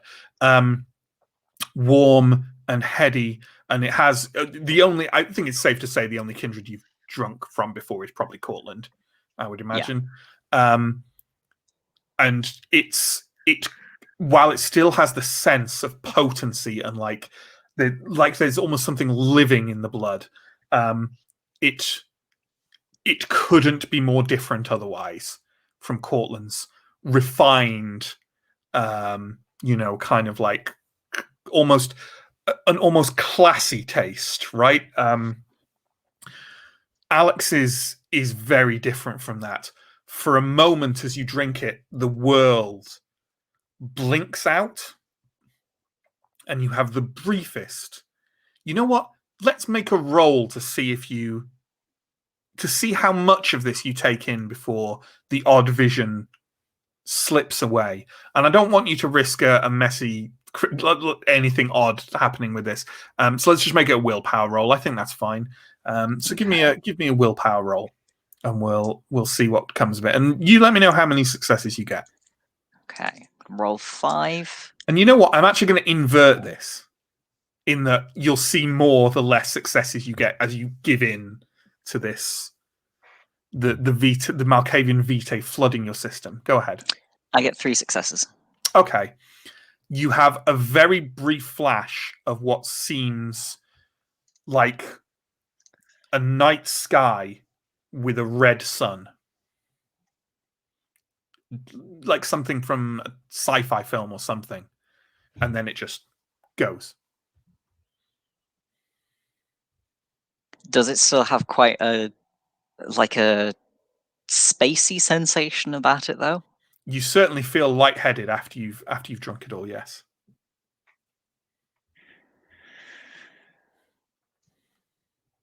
Well, that was a unique experience. I am very glad, Arthur, that I am able to provide such an experience for you. And now, I fear that it is now I who am hungry, so perhaps we should indeed, as you say, go back to the Haven. I will partake briefly, and then we can resume the rest of this evening's festivities. And after you have dealt with this, of course. Yes. I need to clean myself up. May I suggest, though, do not cover this bit up on your walk.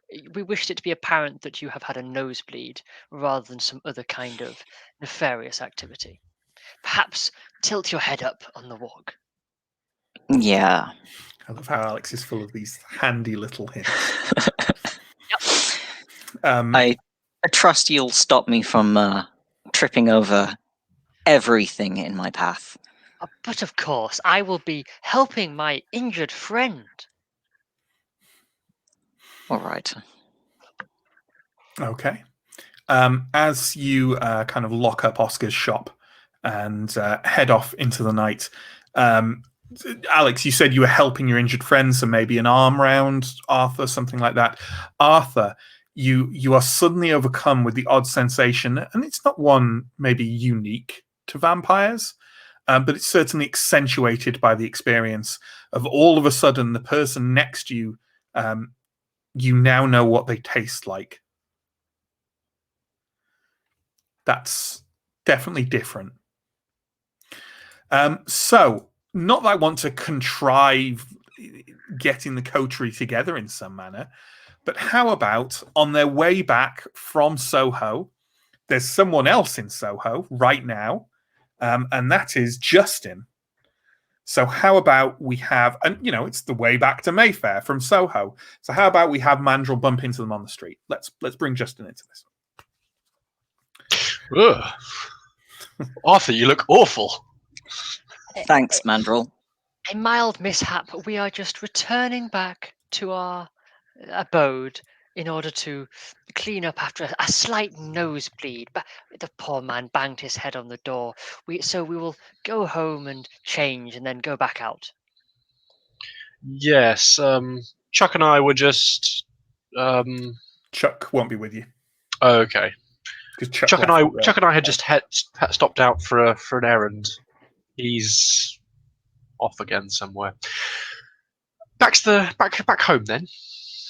Yes, and not to worry. I wish we could have met again under more pleasant circumstances this evening. But any luck? I'm happy to. I'll walk with you. Any luck with Oscar's shop? Well, it looks like he had a number of responses to the job posting, so that's good.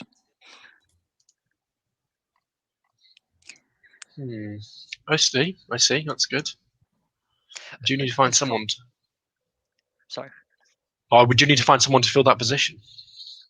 Yes, although unfortunately his computing equipment was far less good than we would have hoped. So we will have to do that that research into job posting websites at some other time. And yet, it was exactly as good as I expected it to be.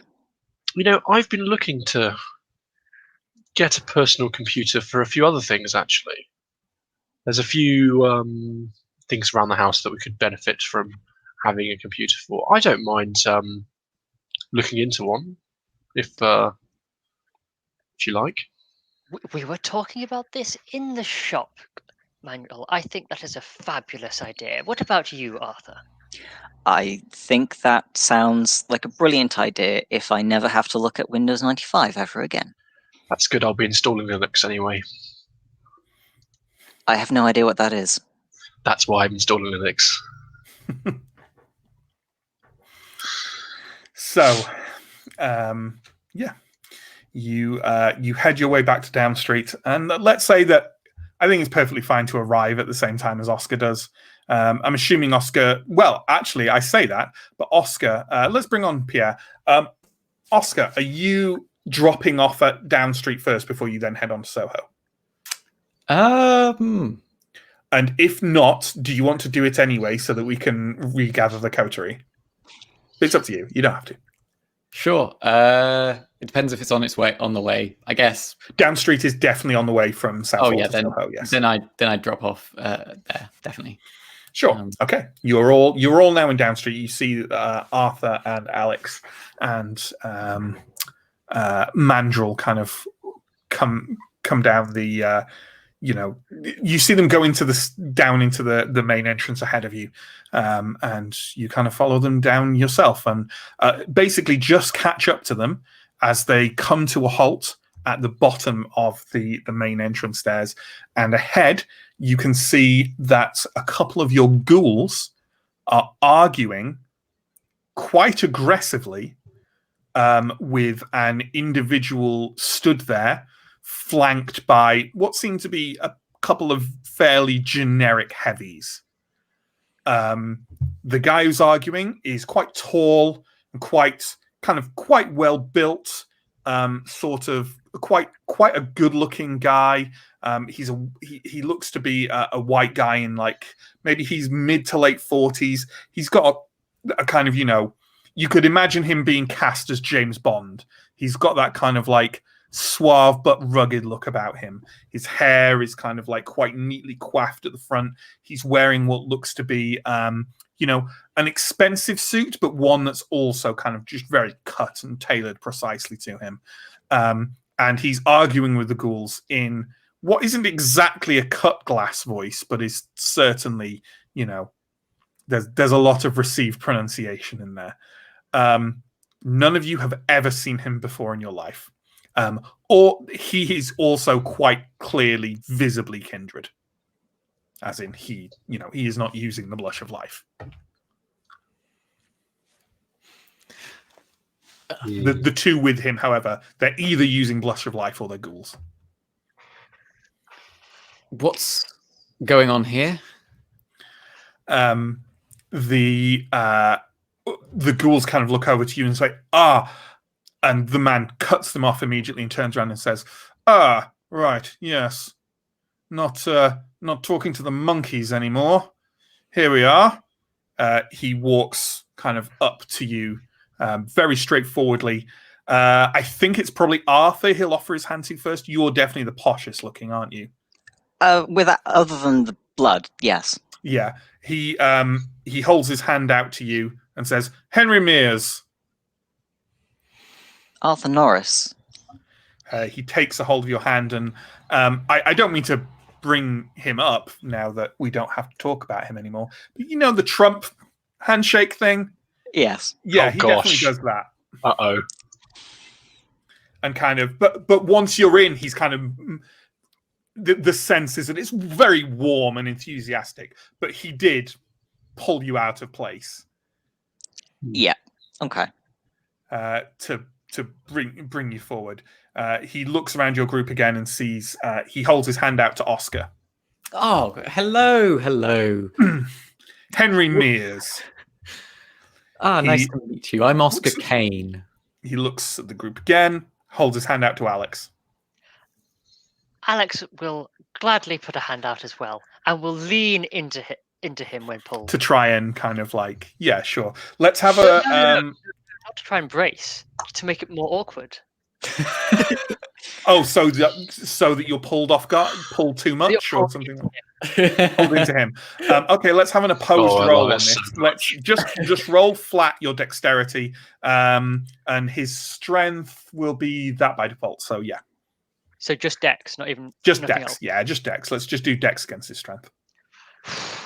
2, and I had half a messy critical on one, so that could have been interesting. And aggressor wins, don't they, in circumstances? Yes. I definitely call him the aggressor. So, yeah, it was 2, the difficulty. So he gets you exactly in the same way he's got the others, despite your efforts to try and make him look stupid, I guess, or make him look like a blustering, boisterous, the guy he is. He kind of lets go of your hand. He introduced himself as well. He looks at Mandrill and then looks back at Arthur and says, "So, new in town, eh?" Excuse me. I believe you have forgotten our good companion. Very good to meet you. Your name? He's addressing Arthur. Arthur Norris, as I said. Oh, yes. Look, can we talk somewhere a bit more private, away from the help? I don't know. Perhaps you should ask the person whose home it is. Oh my god! Is this me? Oh. Okay. Oh no! Henry Mears is going to not round on Alex, but effectively, there's no direct rules in this, unlike I think there were in previous editions, of basically having just a kind of leashed beast off. A stare down, essentially, to see who'd be cowed first. But I think just an appropriate roll would be thing. Yeah. How about we have composure plus leadership? Yeah. That seems like a decent enough roll, doesn't it? So I take it my looks don't matter. No, I don't think so. Not in this specific circumstance. So why don't you give me that roll? I realized in these opposed rolls, I maybe shouldn't be setting a difficulty because that gives you their stats. So you just give maybe the roll and say how many you've got, and I'm going to do a willpower on this. 6 with a messy critical. Oh my god! Nice. I'm rolling for hunger after all.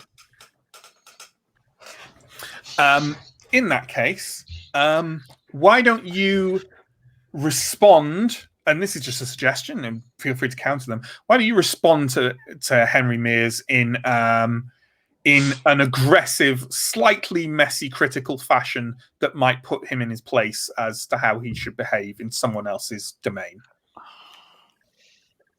So he's rounded on me at this point. Yeah, he's kind of just turned to you and is silently just kind of like staring at you like, will you, shut up, the adults are talking.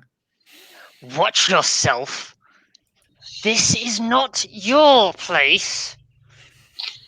He kind of steps back a little bit, and his eyes flick between the four of you, like counting. And he kind of straightens his suit. And obviously, I'm not bothering, but this is exactly the kind of circumstance. For example, he's taken some willpower damage here, right? But we don't need to go into that, obviously. And he says, "Of course, I apologize. Henry Mears." He holds out his hand to Mandrill. I'm going to hold it out like in a very delicate, like I'm not going to play the game of shaking his hand. I'm going to kind of offer it to him, like perhaps you know,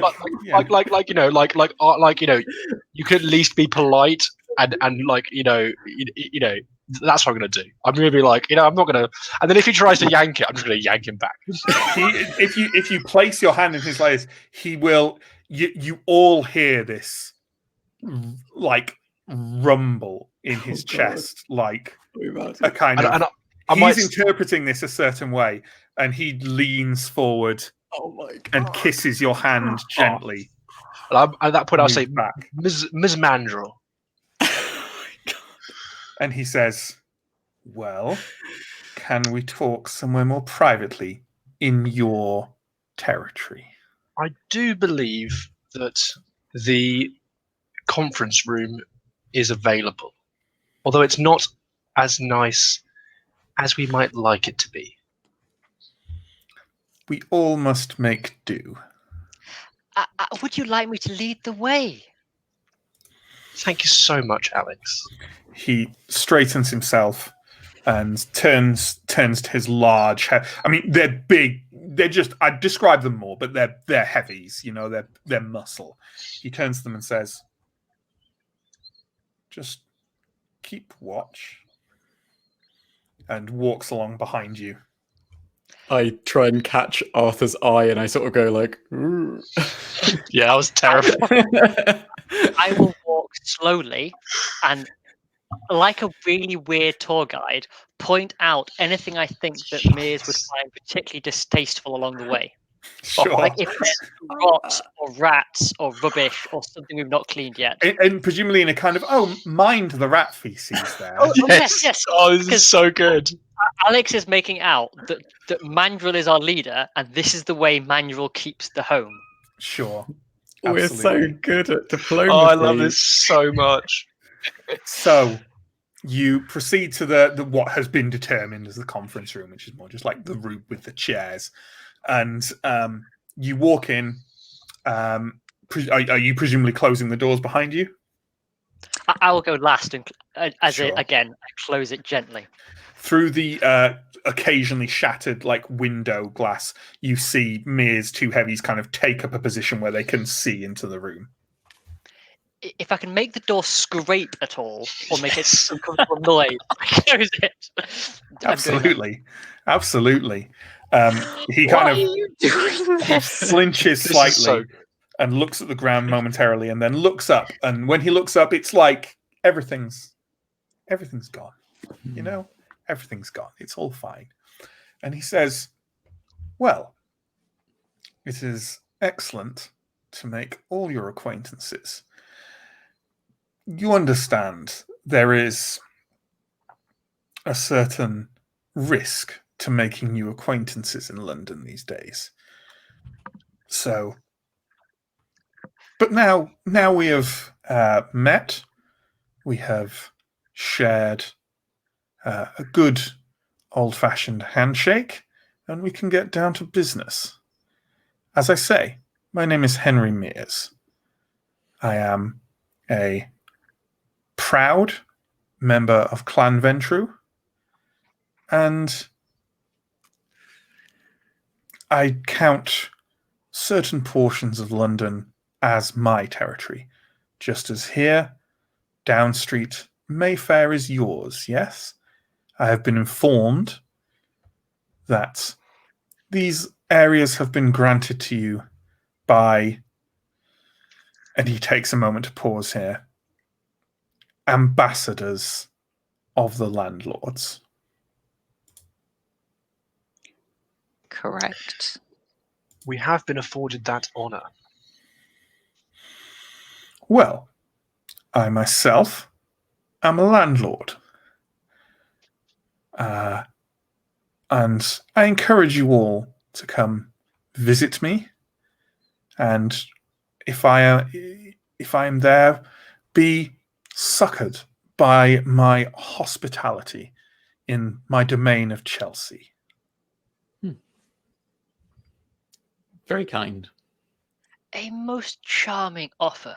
Our leader, Arthur, I'm sure would be glad to find out more. He turns to Arthur and says, "Yes, well, I come here to you because there are certain issues with this compact that the other landlords and myself have signed up for. And things that may have been considered necessities in the last few years can now be safely put to the wayside. I don't mean to bore you with the details. I require an audience with the leaders of your mission here in London."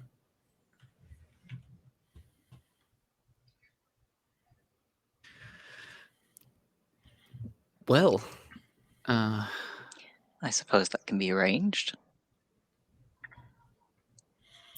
If that could be done sooner rather than later, I would very much appreciate it, and you would find yourself very well looked after and in my favors going forward.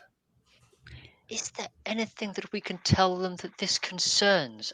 As you can imagine, now that we have arrived, there are many landlords here who all wish to speak with them, and the list grows long.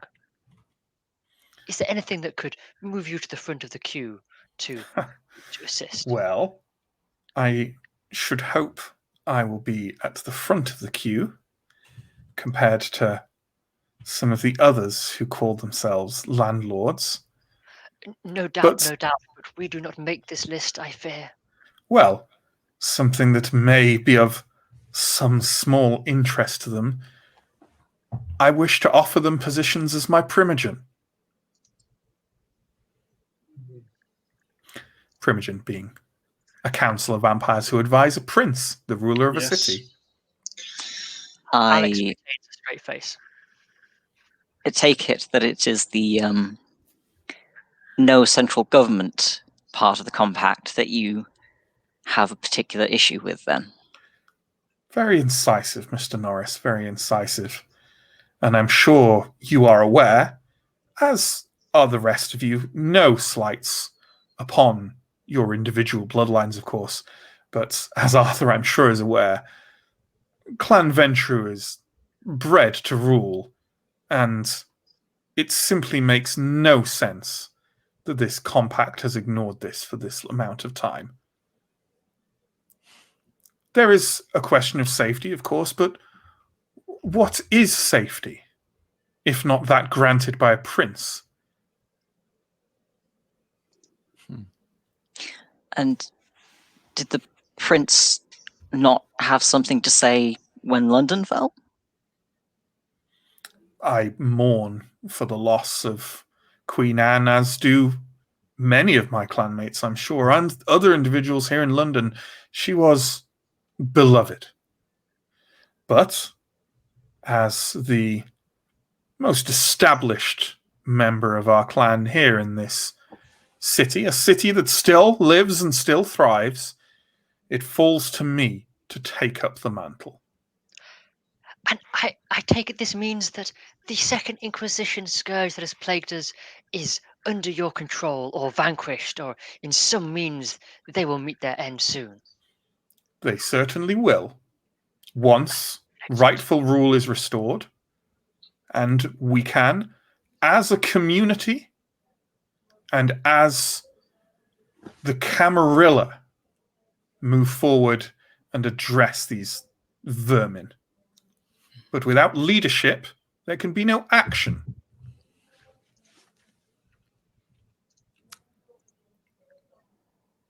I admire your ambition.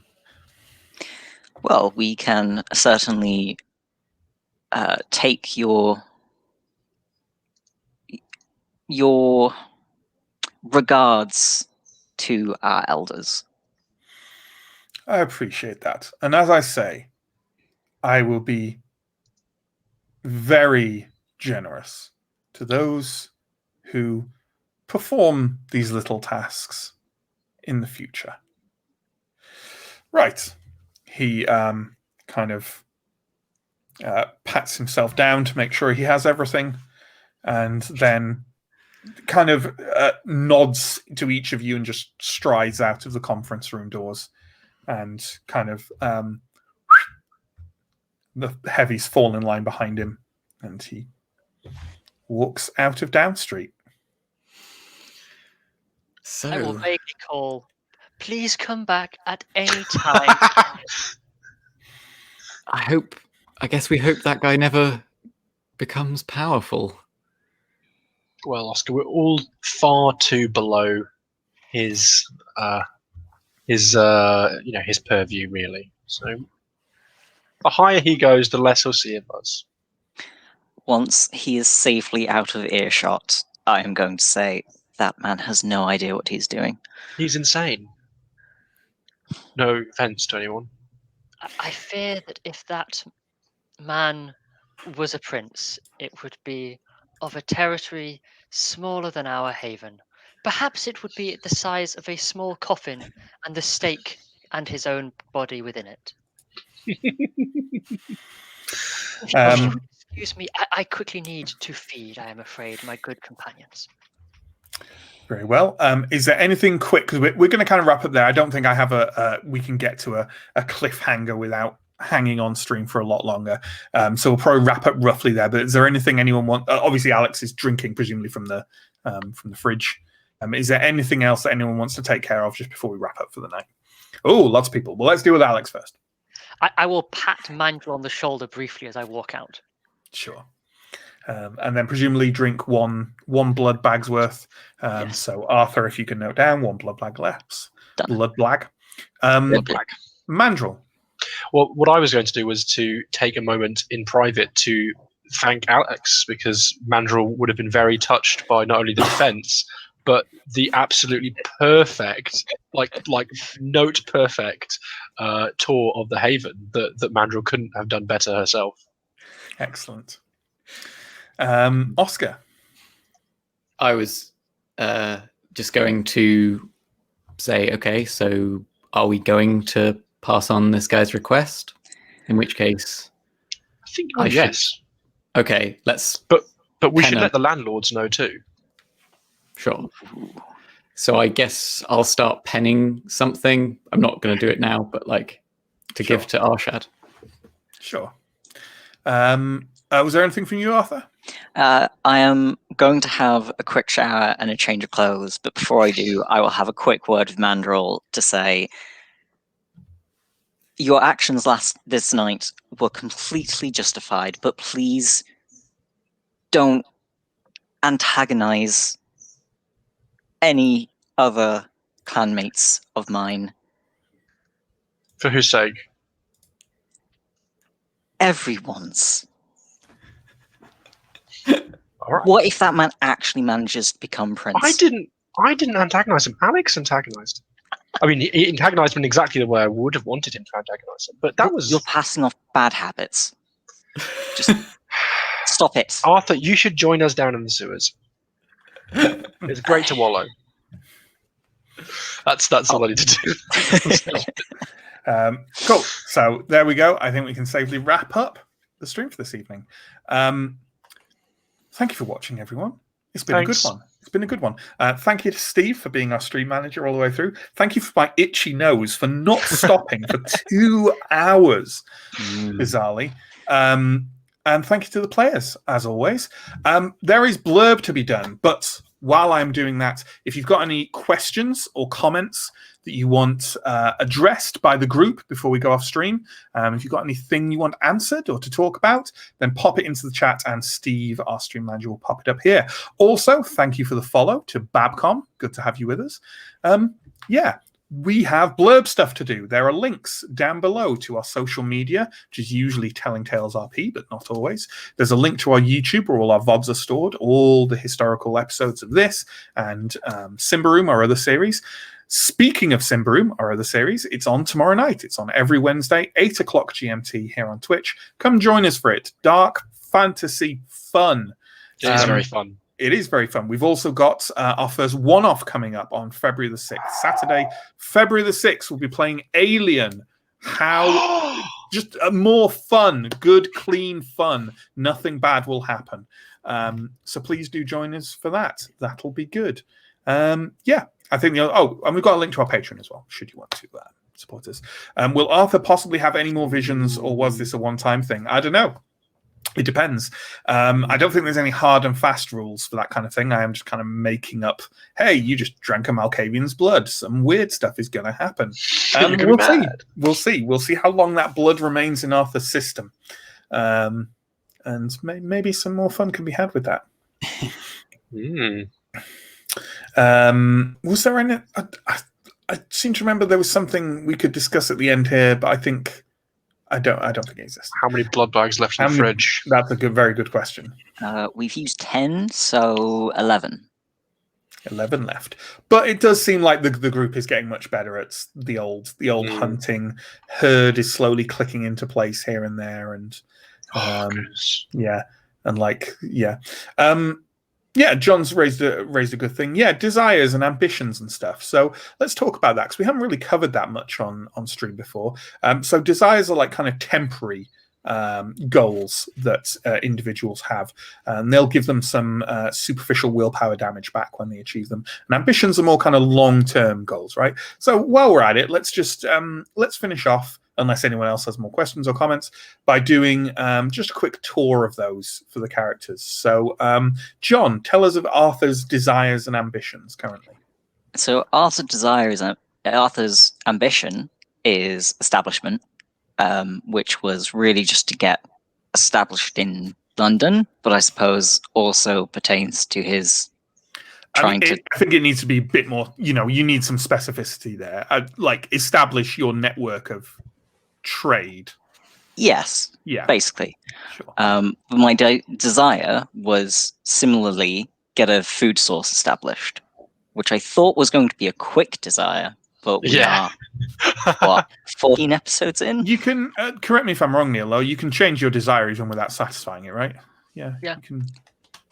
Fair enough. Like you could, a good thing to do is to change it to something that's kind of current plot dependent. So, like Oscar's, which admittedly didn't happen, of come away from Vasilis's house unscathed, like that kind of thing. So feel free to change that up. Okay. Neill, what's Alex got on their table? Alex wishes to finally have that conversation with Arthur, although Alex does at least feel that recent events have made that conversation almost certain to go in their favour. Absolutely.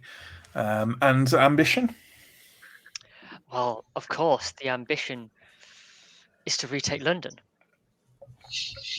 And any steps towards that, subjectively, from Alex's perspective? No. Objectively. From Alex's perspective. Yeah, absolutely. Justin, how about Malcolm? I like how Alex's is retake London, whereas Mandrel's is rebuild London. and It's nice. And that's a very different perspective on the topic. Sure. My desire this session was establish a herd, which I feel that I've succeeded enough of that. Absolutely. And so moving forward, take that willpower back if you need it. Yeah, my desires have tended to be things surrounding rebuilding things. So like work on the Haven, getting this computer system set up, those kinds of things are likely to be my desires moving forward.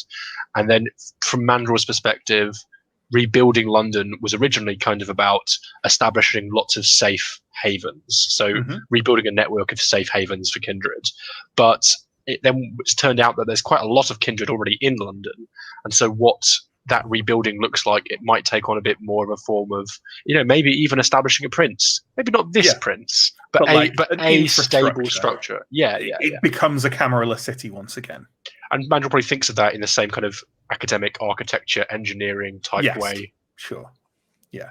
How about Oscar, Pierre? So my desire is was to learn something substantial about Clan Tremere, which was definitely more successful. Absolutely today. tick that box. Yeah. Yeah, it was good. And my ambition is to become a leader of vampires. Amazing. So I'm so close. I'm right there. Right there. Yeah. Oscar for Prince. Yup. Oscar the Prince. Yeah. That's a prince I can get Campaign- behind. The campaign starts here. Hashtag Oscar for Prince. If Oscar makes it to whip, I'll already be impressed. So there we go. There's desires and ambitions. I don't think we've got anything else in chat, questions or comments. So thank you again for watching, folks. We'll be live tomorrow at 8 o'clock GMT with Simbaroom. We'll catch you then. But thanks for joining us, and we'll see you next week. Goodbye. Farewell. Waving.